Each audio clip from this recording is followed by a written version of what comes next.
예수님을 믿는다는 것은 육신을 입고 이 땅에 오신 예수께서 바로 하나님의 아들 그리스도이심을 받아들이는 것이다 라는 점을 요한 1서는 강조하고 있습니다. 이 진리를 믿을 뿐만 아니라 그래서 예수님의 계명을 따라서 사랑의 이중계명을 실천하라고 권면하는 사도 요한께서는 당시 초대교회 성도들에게 왜 이 요한일서 이 편지를 써서 보냈는지를 그 이유를 밝히고 있죠. 13절입니다. 나는 하나님의 아들의 이름을 믿는 사람들인 여러분에게 이 글을 씁니다. 그 목적은 여러분이 영원한 생명을 가지고 있다는 것을 알게 하려는 것입니다. 이 사도 요한에게 영생은 뭡니까? 영생은 하나님을 아는 것, 예수 그리스도를 아는 것이다. 요한복음에서 말씀하고 있죠. 또 영생은 신적인 생명을 가지고 있다는 의미로도 사용하고 있습니다. 신적인 생명을 가진 사람은 그야말로 신이신 하나님과 교제하는 특권을 갖게 되죠. 앞서 요한일서 1장 3절에서 이렇게 말씀합니다. 우리가 보고 들은 바를 여러분에게 선포합니다. 우리는 여러분도 우리와 서로 사귐을 가지기를 바라는 것입니다. 우리의 사귐은 아버지와 또 그의 아들 예수 그리스도와 함께하는 사귐입니다. 신적 생명을 가진 사람들에게는 하나님과 교제하는 특권을 주셨다. 영생을 가진 사람은 하나님과 더불어 사귐이 있습니다. 그렇기 때문에 영생을 소유하고 하나님과의 사귐이 있는 사람은 그렇지 않은 사람에게는 없는 특권이 있죠. 그것은 바로 담대한 기도를 드릴 수 있다라는 특권입니다. 14절이죠. 우리가 하나님께 대하여 가지는 담대함은 이것이니 곧 무엇이든지 우리가 하나님의 뜻을 따라 구하면 하나님은 우리의 청을 들어주신다는 것입니다.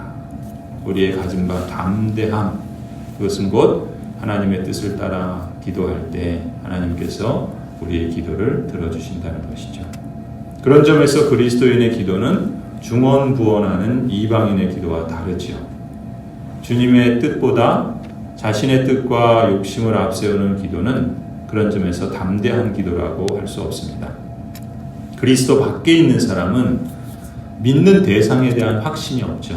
또 신뢰할 수 있는 약속도 없습니다. 그렇기 때문에 자기 스스로 중언부언하는 거죠. 그래서 많은 말을 하고 정성을 드리는 것이 바로 그런 이유입니다.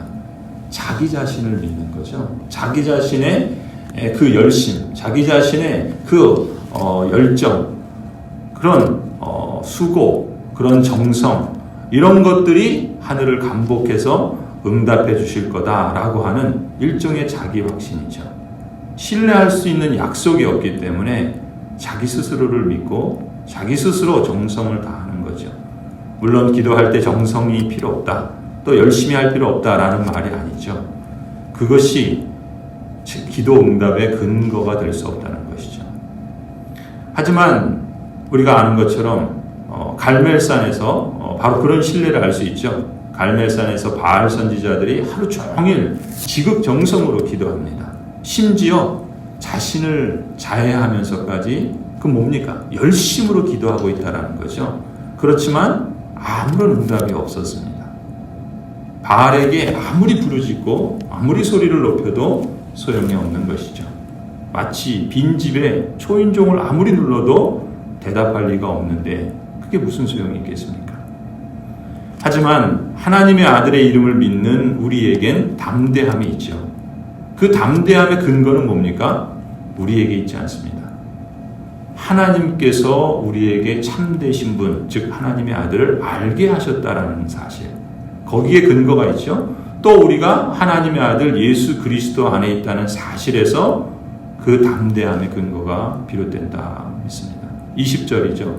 하나님의 아들이 오셔서 그 참되신 분을 알 수 있도록 우리에게 이해력을 주신 것을 우리는 압니다.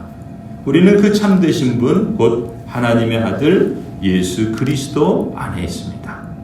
예수 그리스도 안에 있다는 건 뭡니까? 예수 그리스도와 연결되어 있고 예수 그리스도와 접붙여져 있다는 거죠. 그래서 하나님의 생명, 그 신적 생명, 영원한 생명이 예수 그리스도로 말미암아 그 연결되어 있는, 연합되어 있는 성도에게 공급되어지는 것이죠. 바로 이분이 참 하나님이시오. 바로 이분이 영원한 생명이십니다.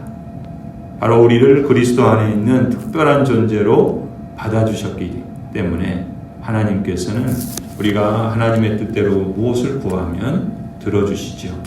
또 무엇이든지 하나님의 뜻을 따라 구하는 바를 하나님께서 들으시기 때문에 우리는 또한 하나님에게 구한 그것을 얻을 줄도 확신할 수가 있는 것입니다. 이것이 기도 응답의 확신의 근거고 우리가 담대하게 하나님 앞에 나아갈 수 있는 신자의 특권이라고 말할 수 있겠죠. 반면에 우리 신자라도 그리스도의 뜻을 구하기보다 자기 뜻과 욕심에 집착한다면, 그리고 계속해서 죄를 짓는다면, 오늘 사도 요한이 말하는 것처럼 하나님 안에 있는 사람은 계속해서 죄를 지을 수 없다, 그렇게 말씀하고 있잖아요. 그렇다 한다면 그것은 마치 세상에 속해서 악한 자 안에 처한 사람들과 구별이 없는 멸망의 길을 가는 것이 아니고 무엇이겠습니까? 21절에 그래서 사도 요한은 성도들에게 권면합니다. 자녀되니 여러분은 우상을 멀리하십시오. 사도 요한은 이 편지를 이렇게 마무리합니다. 우상을 멀리하십시오. 하나님의 아들에 대한 믿음을 방해하고 또 하나님의 그 통치에 순종하지 못하게 하는 이 시대의 우상, 곧 인간의 죄악된 본성과 그 타락한 욕망에 영합하는 거짓이 빚어낸 허상을 쫓는 것이 하나님과의 사귐, 곧 영생의 삶을 방해하는 가장 큰 장애물이다라는 것이죠. 우리가 그 사실을 기억해야 하겠습니다. 성도로서 하나님과의 사귐을 누리는 원동력이 바로 그리스도에게 있고, 또 그것을 실감하는 것이 하나님 앞에 나아가 담대하게 기도할 수 있는 기도임을 우리가 확인합니다. 그러니 우리가 다시 한번 하나님께 감사와 찬송을 올려드리지 않을 수 없습니다. 하나님께 감사와 찬송을 올려드리십시다. 기도로 하나님과의 그 깊은 은혜와 또 사랑과 또 교제를 나누십시다. 오늘 나를 향한 주님의 뜻이 무엇인가? 나를 통해 주님의 이름이 높임 받으시기를 간구하십시다. 우리 가정과 또 우리 교회를 향한 주님의 뜻이 무엇인가?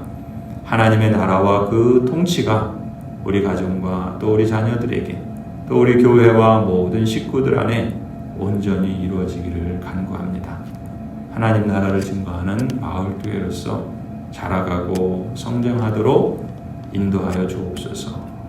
하나님의 뜻을 우리 안에 온전히 성취해 주시는 그날을 바라보고 소망하며 오늘도 기도와 또 주님을, 주의 성령 하나님을 의존하며 이 믿음의 길을 걸어갈 수 있기를 간절히 축원합니다.